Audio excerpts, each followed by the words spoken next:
Hello and good evening students and welcome back to Global Online Platform. This is Chandni Swarnakar and today's topic is Philip Larkin. So we are going to cover Philip Larkin today, okay? You can get my lectures at 8 p.m. on a daily basis, but before diving into the video, let me share that there is a great opportunity to prepare smartly for the April 2024 Maharashtra SET.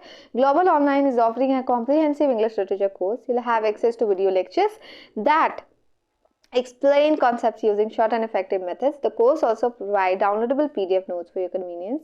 Additionally, you will get mock tests that stimulate real exam conditions, boosting your preparation.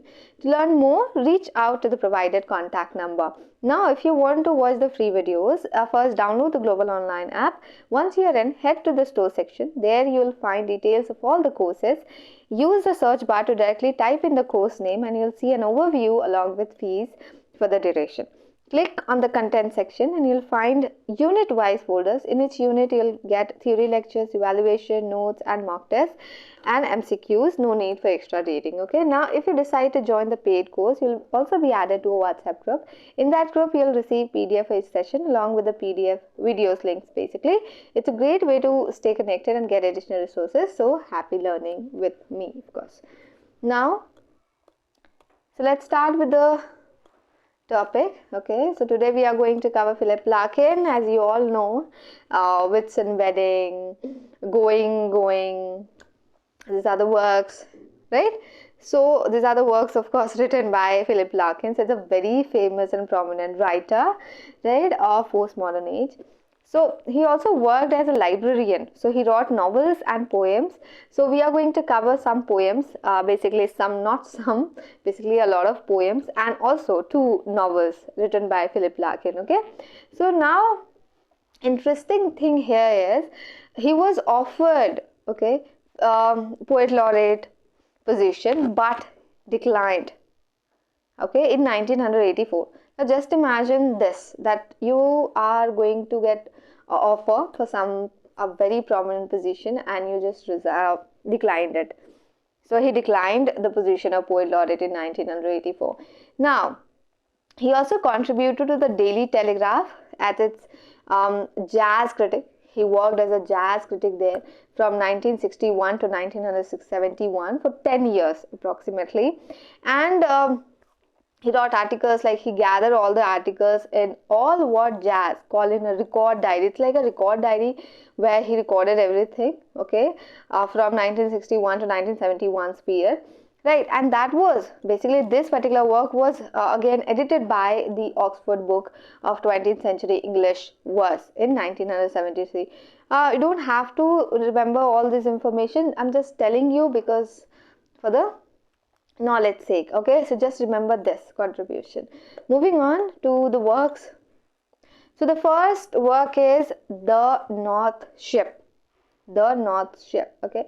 It's nothing related to North or ship, but let me tell you some of the details of this particular collection.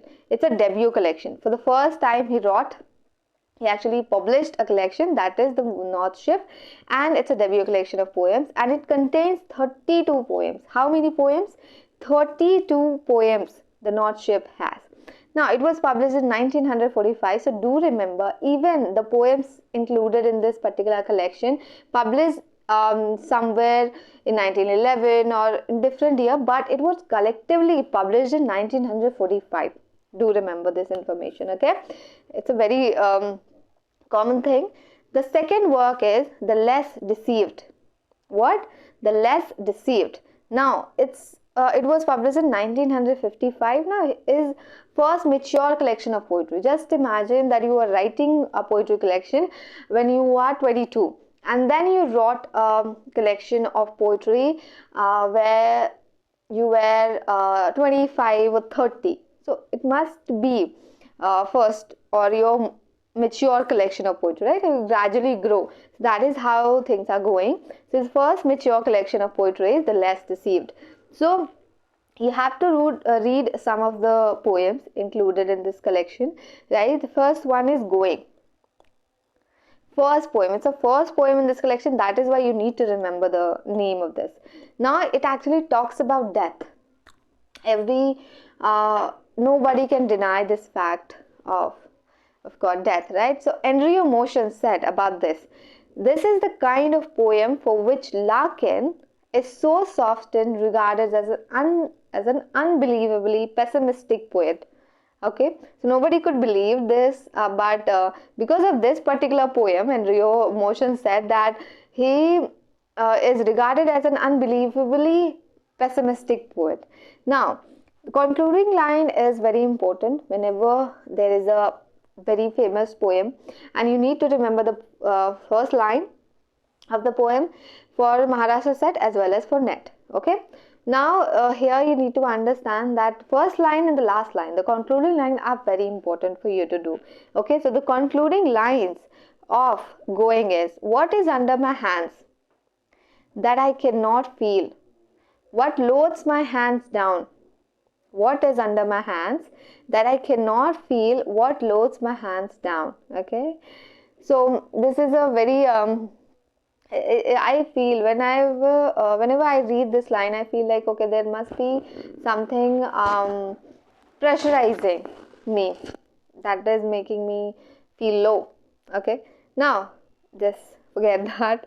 Let's cover the second work, is church going, and I hope you know this work, because somewhere in graduation or in masters, many of you must have this in your syllabus. Okay, so it is regarded as one of his masterpiece. Okay, basically the narrator basically is skeptical about the relevance of the churches and visits them and reflect on their cultural significance. The poet, basically the narrator, is visiting a church and is actually talking about it in a perspective of culture and perspective of relevance of the churches. Okay, now it explores a lot of themes like faith, tradition, and the enduring nature of religious spaces in a secular world. Okay, so the what kind of place religion has, so that is the whole poem is going to talk about it. The poem ends with a sense of uncertainty about the future of churches, but acknowledges their enduring presence in human experience. Of course, we are not sure. You cannot be certain about yourself. How can you be certain about churches and any other thing, right? So that is it. Then the third collection is the Whitsun Weddings. The Whitsun Weddings. It's like wedding. Okay, it's a collection of 32 poems, and the best poem in this collection that you need to do, that is the Whitsun Weddings. First, because the collection name is also a Whitsun Wedding, and there is a poem in this collection named the Whitsun Wedding as well. Days, Mr. Bleaney, MCMXIV, of course you can read this in numbers, and Arundel Tom, do read it, okay, however you like it. Okay, so first is Mr. Bleaney. It was first published in the Listener, okay, Listener. It was published in Listener, do remember this, and it comprises 7 stanzas, and each stanza has 4 line stanzas. Okay, it's like with a regular rhyme. It has regular rhyme. Do remember, whenever you are covering or covering poems for your examination, do remember the like stanzas, whether it's regular or irregular, what is the meter, and pattern as well. So regular rhyme pattern of ABAB. The pattern is ABAB rhyme scheme. Now, a poem that explores the mundane and unfulfilled life of an ordinary man, Mr. Bleaney. So, the description of his rented room. Just imagine a poem where a character is there and actually narrating the whole thing about his rented room. Wow. Okay, so basically it is not only about a simple rented room. It's about isolation. It's about how many opportunities you miss. It's about time. It talks about a lot of things like emptiness, unfulfilled life. Okay, so it talks about you basically. It talks about us. The poem reflects on themes of isolation, missed opportunities, and the passage of time. The narrator imagines Mr. Bleaney's life based on the details in his room, revealing a sense of emptiness and a life unfulfilled, as I told you just now. Now, the second work is the Whitsun Weddings, right? The Whitsun Weddings. It was first published in 1964, of course, the publishing year, and it comprises 8 stanzas of 10 lines. Like each stanza has 10 lines, okay? And the rhyming scheme of this poem, A, B, C, D, C, D, E, E. Okay, there is E. Now, a poem that explores the observations of a train journey during a Western weekend. Like, of course, the poet basically traveling on a train, and he experienced the wedding, and it was so interesting that the details he actually represented in the poem. It is a very interesting thing. The poet reflects on the scenes outside the train window. Like, I love this. I love to see scenes or outside the window, from, of course, from the outside the window. From the outside the window? From the window of the train, including industrial landscapes and suburban areas, right? The journey coincides with several wedding parties boarding the train, prompting contemplation on the themes of love, marriage, and societal changes. When you read the poem, you'll realize that it's not a normal wedding he's talking about. Of course, it was a normal wedding, but that actually make you feel something about love, marriage, societal changes, a lot of things you'll feel, okay? So now, basically the train journey southwards from Paragon Station in Kingston upon Hull. You do remember this detail. Now, the third work is MXIV. Of course, this is for them. Now, it reflects on the year 1914, just before World War I, like just after World War I, how, before World War I, how things were going on, how people were changing, how innocence lost during the time. It explores the societal changes and the innocence lost during the time using the imagery of a quay outside a recruiting office. Okay, so it actually talks about an imagery and the imagery of a quay outside a recruiting office. Do you remember? That's it. Now, the fourth one is Arundel Tom. It comprises 7 verses of 6 lines each with rhyme scheme A, B, B, C, A, C. Okay, it's a very different rhyme scheme I've seen. Now, each with rhyme scheme A, B, B, C, A, C. Okay. So that is it. Now moving on.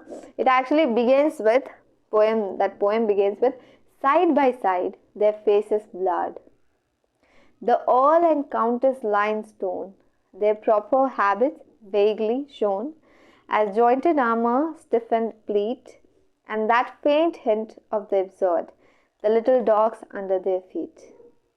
Do remember this opening line, okay? Side by side their faces blurred, the little dogs under their feet. Okay, now the fourth one, High Windows. It is also a collection of poems and contains 24 poems. Do remember this, how many poems are there. So let me tell you, the first is High Windows. Of course, there is a title of the poem. The High Windows is the title of the full collection, and also there is a poem named High Windows in this particular collection, okay?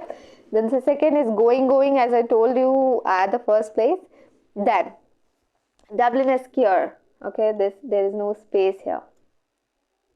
Okay, this is this is IR, okay, Dublin Esquire.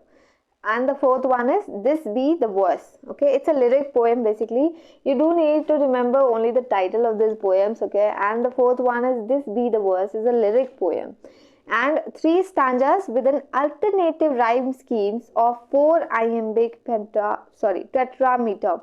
We are so used to saying pentameter. It automatically comes.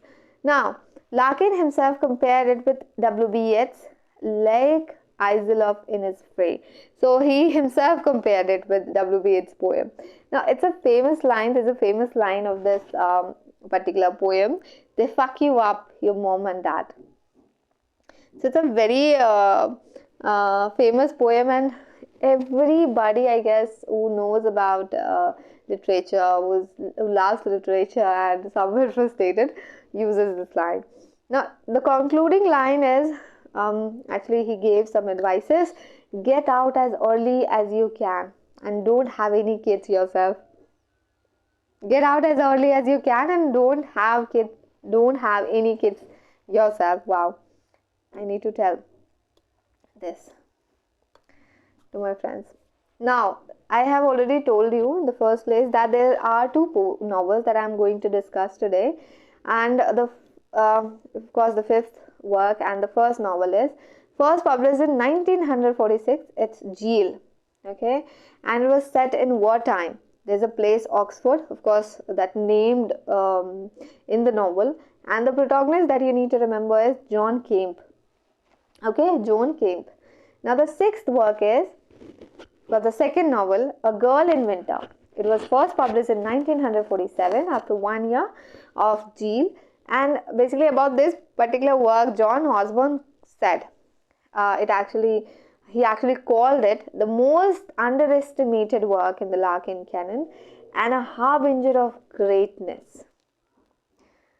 I'm recalling a movie, 12 Fail. Of course, you know that, right? It's like underrated. Nobody like I think the budget and the income is not a lot, but of course it's a great movie and I should watch it. Now the main character is Catherine Lind.